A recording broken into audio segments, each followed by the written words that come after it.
নমস্কার, আপনারা দেখছেন ওঙ্কার বাংলা। আপনাদের সঙ্গে রয়েছি আমি সৌমি। নজর রাখবো শহরের গুরুত্বপূর্ণ খবরের দিকে। রবিবার প্রাতঃভ্রমণে এসে সাংবাদিকদের মুখোমুখি হন বিজেপি নেতা দিলীপ ঘোষ।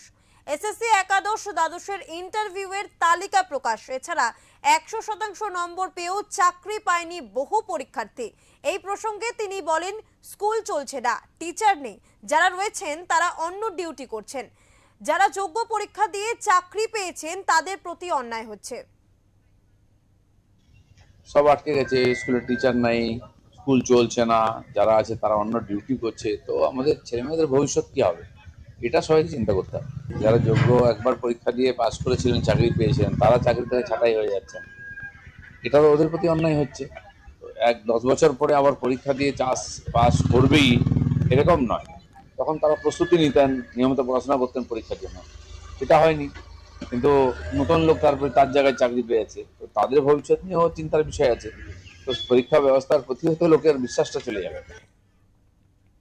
এদিন বিহার নির্বাচনে বিজেপির সাফল্য প্রসঙ্গে কুণাল ঘোষ যে কথা বলেছিলেন, সেই প্রসঙ্গে দিলীপ ঘোষ বলেন, বিহারে একতরফাভাবে জিতেছে বিজেপি এবং এনডিএ জোট। সারা দেশে মোদিজির যে প্রভাব রয়েছে, পশ্চিমবঙ্গেও পরিবর্তনের সুযোগ নেবে সাধারণ মানুষ।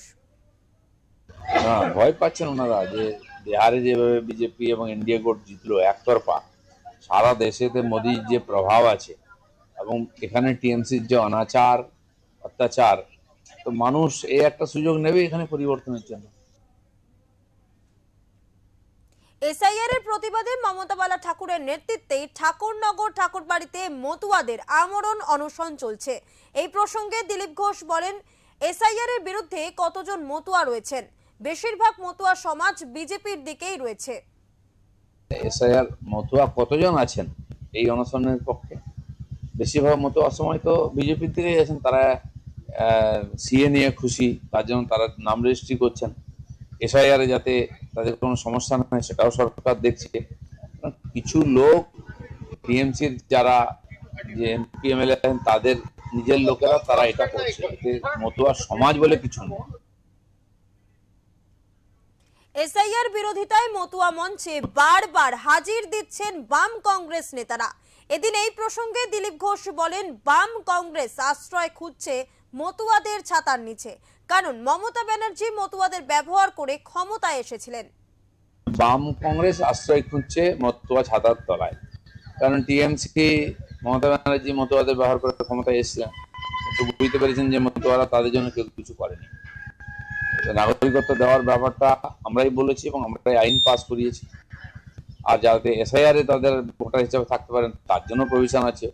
কিন্তু যারা তাদের জন্য কিছু করেনি, মতুয়া সমাজ উদ্বাস্তুদের জন্য, তারা এখনো তাদের বিরুদ্ধেই কাজটা করছে। তখন তাদেরকে নাগরিকত্ব নিতে অস্বীকার করেছে, কোনো কিছু করেনি ক্ষমতা থাকত, এখন তাদেরকে ভড়কাচ্ছে। কিন্তু দেশের আইনের মধ্যে সবাইকে থাকতে হবে। ইতিমধ্যে বাংলা জুড়ে জোর কদমে চলছে এসআইআর প্রক্রিয়া। এবার এসআইআর ইস্যুতে মতুয়াদের নিয়েই কেন্দ্রীয় স্বরাষ্ট্রমন্ত্রীকে চিঠি দিলেন কংগ্রেস নেতা অধীর রঞ্জন চৌধুরী। এই প্রসঙ্গে দিলীপ ঘোষ বলেন, এসআইআর হচ্ছে সারা দেশের জন্য, শুধু বাংলার জন্য নয়।